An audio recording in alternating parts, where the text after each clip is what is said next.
அனைவருக்கும் வணக்கம். இந்த பதிவில் நம்ம என்ன பார்க்க போகிறோம் அப்படின்னா, 21 வாரம் செவ்வாய்க்கிழமை முருகனுக்கு வழிபாடோ அல்லது விரதம் இருந்து நீங்கள் வழிபாடு செய்கிறீங்க அப்படின்னா, உங்களுக்கு எப்படிப்பட்ட வேண்டுதல் இருந்தாலும் அது நிச்சயமாக 100% நிறைவேறும். ஒருவேளை உங்களுக்கு கடன் அதிகப்படியான கடன் இருந்தால் கூட நீங்கள் 21 வாரம் நம்பிக்கையுடன் வழிபாடு செய்து பாருங்கள், கடன் பிரச்சனை முற்றிலும் தீரும்.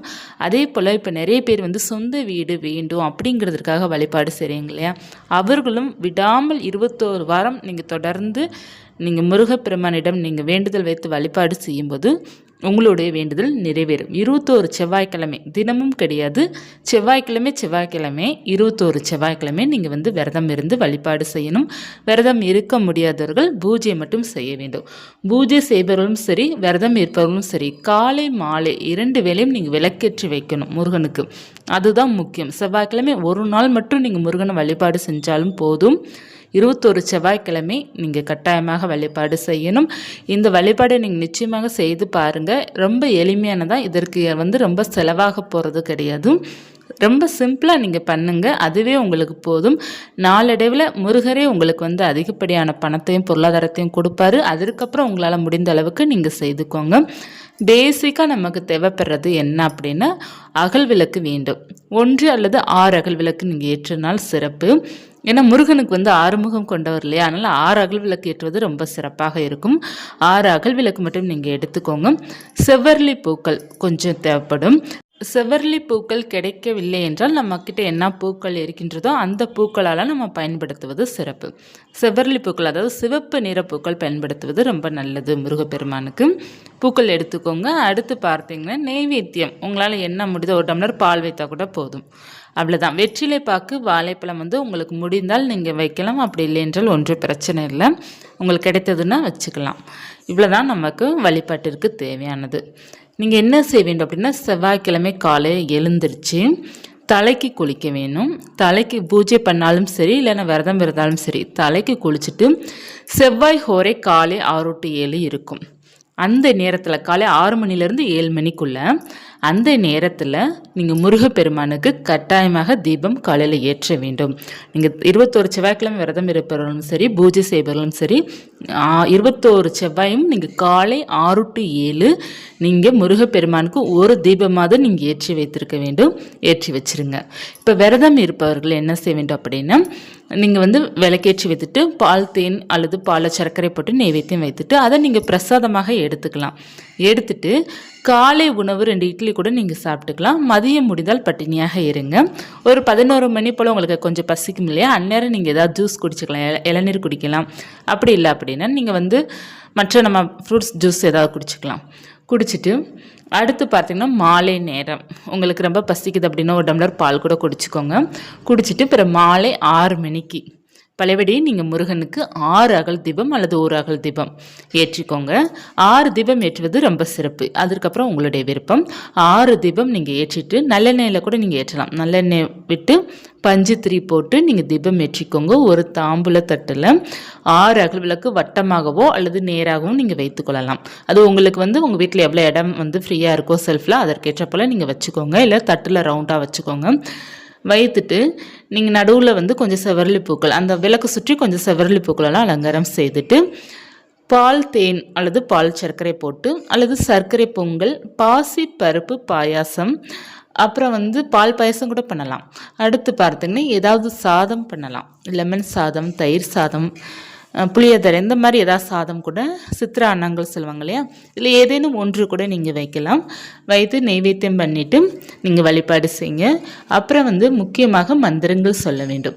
மந்திரங்கள் ஓம் சரவண பவாய நமக, அதை 108 முறை சொல்லுங்கள். ஒருவேளை நீங்கள் அர்ச்சனை பண்ணுறீங்க அப்படின்னா உங்களுக்கு 108 முறை சொல்கிற கவுண்ட் பண்ண முடியல அப்படின்னா கூட ஒரு 10 நிமிடம் நீங்கள் தொடர்ந்து சொன்னாலே அது 108 முறையை தாண்டிடும். நீங்கள் சொல்லிவிட்டு அர்ச்சனை பண்ணிக்கோங்க. கவுண்ட் பண்ணணும் அப்படிங்கிறதுலாம் அவசியமே இல்லை. மந்திரத்திற்கு நம்ம கவுண்ட் பண்ணணும் அப்படிங்கிறதுலாம் இல்லை. நம்ம எவ்வளோ நேரம் வேண்டும்னாலும் நம்ம தாராளமாக நம்ம சொல்லிக்கிடலாம். அதற்கப்புறம் நீங்கள் 108 போற்றிகள் சொல்லுங்கள். 108 போற்றிகள் பார்த்தீங்கன்னா நமக்கு கூகுளில் டைப் பண்ணால வந்துடும். நம்ம நிறைய முருகன் புத்தகம் வச்சுருப்போம் பார்த்தீங்களா, அதாவது மந்திர புக் வச்சுருப்போம் இல்லையா, அதுலேயும் 108 போற்றிகள் இருக்கும். 108 போற்றிகள் சொல்லி கூட நீங்கள் அர்ச்சனை பண்ணலாம். அப்படி இல்லை அர்ச்சனை பண்ண முடியல, பூக்கள் அவ்வளோ இல்லை அப்படின்னா நீங்கள் அந்த 108 போற்றிகள் மட்டும் நீங்கள் உங்கள் வாயால் சொன்னால் போதும். போதும். அர்ச்சனை பண்ணணும் அப்படிங்கிறது கூட அவசியம் இல்லை. 108 போற்றிகள் மட்டும் சொல்லிட்டு வழிபாடு செய்யுங்க. சஷ்டி கவசம் விருப்பம் இருந்தால் நீங்கள் படிக்கலாம். முக்கியமாக சொல்ல வேண்டியது 108 போற்றிகள். ஓம் சரவணபவாய நமக அந்த மந்திரத்தையும் நீங்கள் 108 முறை சொல்வது சிறப்பு. இல்லைன்னா ஒரு 5 to 10 நிமிடம் நீங்கள் சொல்லிகிட்டே இருங்க. ஒரு 10 நிமிடம் நீங்கள் வழிபாடு செய்கிற மாதிரி இருந்தாலும் அந்த 10 நிமிடம் பார்த்தீங்கன்னா எதை பற்றி நீங்கள் யோசிக்கக்கூடாது. முருகனை மட்டும்தான் நீங்கள் பார்க்கணும். முருகன் முன்னாடி உட்காந்து முருகன் நீங்கள் மட்டும் இந்த உலகத்தில் இருக்கிற மாதிரி நீங்கள் நினச்சி வழிபாடு செய்யணும். எந்த ஒரு எண்ணத்துக்குள்ளே போகாதீங்க. முதல் 2 வாரம் கூட உங்களுக்கு ஏதாவது தாட் ஓடிக்கிட்டே இருக்கலாம். அடுத்து உங்களுக்கு ஓடாது. உங்களுக்கு அந்த பூஜையில் நல்லா கான்சன்ட்ரேஷன் நல்லா வந்துடும். ஒரு 2-3 வாரம் உங்களுக்கு கொஞ்சம் உங்களுடைய வேண்டுதல் என்ன இருக்கோ அதில் ஒரு ஏக்கம், ஒரு கவலை, ஒரு அழுகை வந்துக்கிட்டே இருக்கும். ஒரு 3 வாரம் கழித்து அதெல்லாம் வராது, உங்களுக்கு ஸ்டாப் ஆயிரும். நல்லா கான்சன்ட்ரேஷனாக பூஜை பண்ணுங்க. 10 நிமிடம் பூஜை பண்ணாலும் முருகனுக்கு மனதார பூஜை பண்ணுங்க. 21 செவ்வாய்க்கிழமைக்குள்ள உங்கள் வாழ்க்கை நல்ல ஒரு விடியல் இருக்கும். எல்லா வித பிரச்சனையும் தீர்ந்தெடுக்கும். நீங்களே ஆச்சரியப்படுற அளவுக்கு உங்கள் வாழ்க்கை மாறிடுக்கும். நிச்சயமாக நம்பிக்கை இருப்பவர்கள் அனைவருமே பண்ணுங்க. எந்த பிரச்சனையாக இருந்தாலும் பரவாயில்ல. இப்போ செவ்வாய்க்கிழமை கடன் பிரச்சனைக்கு மட்டும் இல்லைங்க, குடும்ப பிரச்சனைக்கும் வழிபாடு செய்யலாம். ஏன்னா செவ்வாய் சரியில்லை அப்படின்னா குடும்பத்தில் நிறைய பிரச்சனை வரும். அதாவது செவ்வாய் பகவானுக்கு உரிய நாள் பார்த்தீங்கன்னா செவ்வாய்க்கிழமை தான். செவ்வாய்க்கிழமைக்கு அந்த செவ்வாய் பகவானுக்கு அதிதேவதை முருகர் தான். அதனால் முருகர் வழிபாடு செய்யும்போதும் அந்த செவ்வாய்க்குள்ள பிரச்சனைலாம் தீரும். செவ்வாய் தோஷம், செவ்வாய் ஜாதத்தில் சரியில்லை அப்படின்னா கூட அந்த பிரச்சனைலாம் தீரும். செவ்வாய் பகவான் உங்களுக்கு பிரச்சனை கொடுக்கணும் அவர் நினைத்தா கூட முருகன் இருக்கனால முடியாது. அவர் சைலண்ட் ஆயிடுவார். ஸோ முருகன் இருக்க நமக்கு பயமே தேவையில்லை. ஆனால் நம்ம நம்பிக்கையை வழிபாடு செய்யணும். இப்போ ஒரு 3-4 வாரம் நீங்கள் செய்திருக்கீங்க, ஏதோ ஒரு பிரச்சனை வந்திருக்கு அப்படின்னா நான் பூஜை பண்ணனால தான் எனக்கு அந்த பிரச்சனை வந்துருச்சு அப்படிலாம் நீங்கள் நினைக்காதீங்க. கர்மா அங்கே கழியும். நமக்கு பூஜையில் சின்ன சின்ன தடங்களோ சின்ன சின்ன பிரச்சனையோ வந்தாலும் அதை அக்செப்ட் பண்ணுங்க. சரி, எனக்கு என் முருகன் கூட எனக்கு எந்த பயமும் இல்லை, அந்த பிரச்சனையை சரி பண்ணிடுவேன் அப்படின்ட்டு அந்த சின்ன சின்ன தடங்களை சரி பண்ணிவிட்டு நீங்கள் கண்டினியூ பண்ணுங்கள். உங்களுடைய பூஜையை விட்டுறாதீங்க. நீங்கள் எப்போ விடுவீங்க அப்படின்னா வார செவ்வாய்க்கிழமையில் ஏதாவது ஒரு வாரம் பீரியட்ஸ் டேட் வரும், மாதவிடாய் டேட் வரும். அப்போ மட்டும் அந்த ஒரு வாரம் மட்டும் நீங்கள் ஸ்கிப் பண்ணிக்கோங்க. மற்றபடி எந்த காரணத்துக்காகவும் அந்த செவ்வாய்க்கிழமையை விட்டுறாதீங்க. தொடர்ந்து பூஜை பண்ணுங்கள். நம்பிக்கையோடு பண்ணுங்க. நீங்கள் இந்த 21 வாரம் நீங்கள் பூஜை செய்யும்போது ஒரு 3-4 வாரத்திலே உங்களுக்கு நம்பிக்கை அதிகமாக வரும். எல்லாம் நமக்கு சரியாக போயிடும் அப்படிங்கிற மாதிரி அந்த நம்பிக்கை வரும். அந்த நம்பிக்கையால் உங்கள் பூஜை வெற்றி ஆகும். நிச்சயமாக நான் சொல்கிறேன், இந்த 21 வாரத்தில் பாருங்கள், உங்கள் வாழ்க்கையில் ஏதாவது ஒரு மிராக்கள் நிச்சயமாக நடந்திருக்கும்.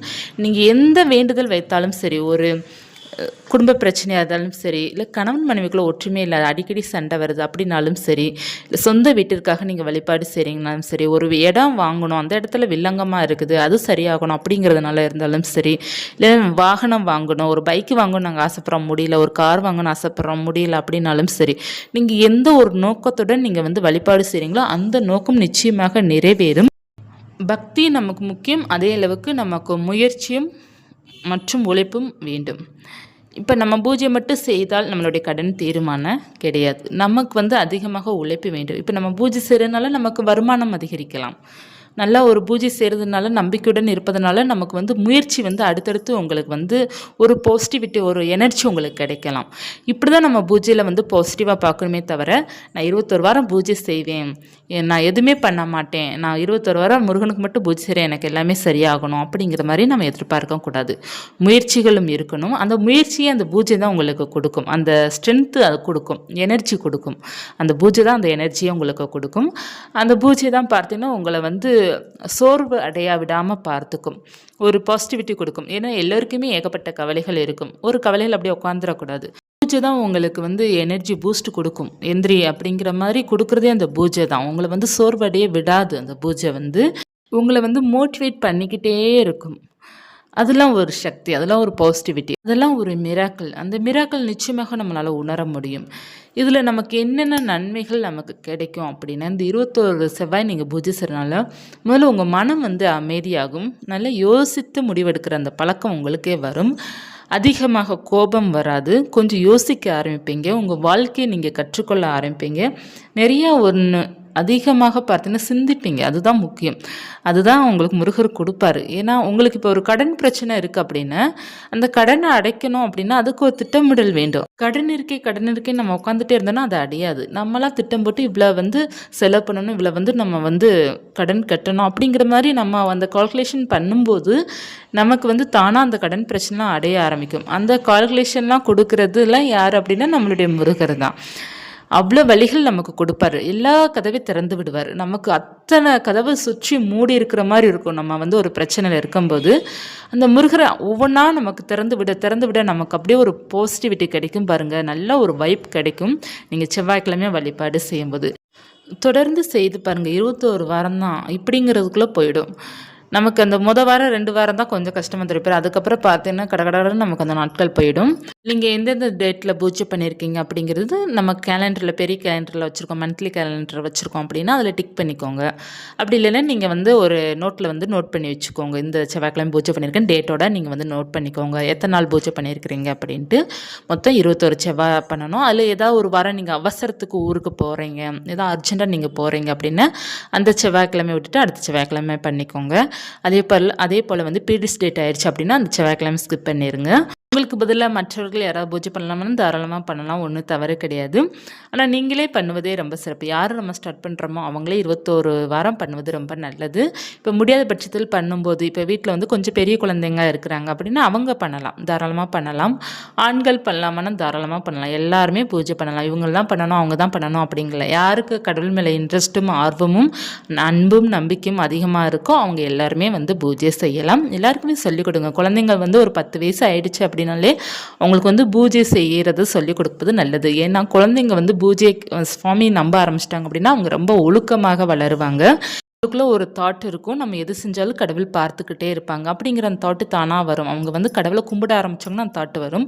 அப்படி இருக்கும்போது அவங்க எந்த தவறும் செய்ய மாட்டாங்க. கடவுளுக்கு கொஞ்சம் பயமும் பக்தி அதிகமாக இருக்கும்போது அவங்க மிகவும் ஒழுக்கமாக வருவாங்க. அந்த ஒழுக்கத்தை நம்ம ஒரு குறிப்பிட்ட வயசுலேயே நம்ம கொடுத்துட்டோம் அப்படின்னா அவங்கள பற்றி நம்ம நினச்சி கவலைப்படவே தேவை. ஒழுக்கமாக தானாக வளருவாங்க. இறை நம்பிக்கை இருப்பவர்களாம் பாருங்கமே, ஒரு சில பேர் தவறு செய்வதற்கு அவ்வளோ பயப்படுவாங்க. ஏன்னா கடவுள் நம்மளை பார்த்துக்கிட்டே இருக்கிறாங்க அப்படிங்கிறது அவங்களுக்குள்ள அந்த எண்ணங்கள் அதிகமாகவே இருக்கும். அதனால் இறை நம்பிக்கை ரொம்ப நல்லதான். ஒழுக்கத்திற்கு மிக மிக நல்லது இறை நம்பிக்கை. அதே போல் பார்த்தீங்கன்னா அதிகமாக கடவுளை வழிபாடு செய்வர்கள் எந்த தவறு செய்ய மாட்டாங்க, யாருக்கும் துரோகம் பண்ண மாட்டாங்க, யாரை ஏமாற்ற மாட்டாங்க. ஏன்னா எல்லாம் பயப்படுவாங்க. கடவுள் நம்மளை பார்த்துட்டே இருப்பாங்க அப்படிங்கிற பயப்படுவாங்க. ஏன்னா கர்மா அவங்க தான் நம்புவாங்க. யாரெல்லாம் கடவுளை அதிகமாக கும்பிடுறாங்களோ அவங்களாம் கர்மா இருக்குது, பாவங்கள் இருக்குது, புண்ணியங்கள் இருக்குது, அது நம்புறது ஃபுல்லாக கடவுளை கும்பிடுறவங்க தான் நம்புவாங்க. முன்ஜென்மம் கதைகள் எல்லாமே கடவுளை வழிபாடு செய்பவர்கள் மட்டுமே தான் நம்புவாங்க. இறை பக்தி என்பது நல்ல ஒரு ஒழுக்கத்தையும் மதிக்கிற தன்மையும், யாரை ஏமாற்றக்கூடாது அப்படிங்கிற அந்த ஒழுக்கத்தையும் அனைத்தையுமே கற்றுக் கொடுக்கும். அந்த இறைபக்தி ஒரு நம்பிக்கையை கொடுக்கும். என்ன வழிபாடு செய்வது நமக்கு கடவுள் இருக்கிறார் அப்படிங்கிற நம்பிக்கை கொடுக்கும்போது நம்ம வாழ்க்கையில் நிறைய சோதனைகள் வரும்போது அந்த கடவுள் நம்ம கூட தான் இருக்கிறார் அப்படிங்கிற அந்த நம்பிக்கையால் நம்ம அந்த சோதனைகளை கடந்து வந்துடலாம். அதனால் வாழ்க்கையில் எல்லோருக்குமே ஏற்றங்கள் இறக்கங்கள் மாற்றி மாற்றி வரும். நமக்கு ஏதோ ஒரு சப்போர்ட் அந்த இறைவன் இருக்கும்போது நம்ம வாழ்க்கையில் எல்லாத்தையுமே சரி பண்ண முடியும் அப்படிங்கிற அந்த நம்பிக்கை இருக்கும்போது நம்ம வாழ்க்கை ரொம்ப நல்லா இருக்கும். அதனால் இறைபக்தி குழந்தைங்களுக்கு கொடுப்பது ரொம்ப ரொம்ப நல்லது. அதாவது விழுந்து விழுந்து கும்பிடணும் அப்படிங்கிறது இல்லை, தினமும் ஒரு முறை அல்லது 2 நாளுக்கு ஒரு முறையாவது கடவுளை கையெடுத்து கும்பிடணும். அதுதான் நமக்கு முக்கியம். இந்த பதிவு உங்களுக்கு பயனுள்ளதாக இருக்கும்னு நினைக்கிறேன். இருந்தால் லைக் பண்ணிக்கோங்க. இது போன்ற தகவலுக்கு சேனலை சப்ஸ்கிரைப் பண்ணி வச்சுக்கோங்க. மீண்டும் ஒரு ஆன்மீக தொடருடன் உங்களை சந்திக்கிறேன். நன்றி.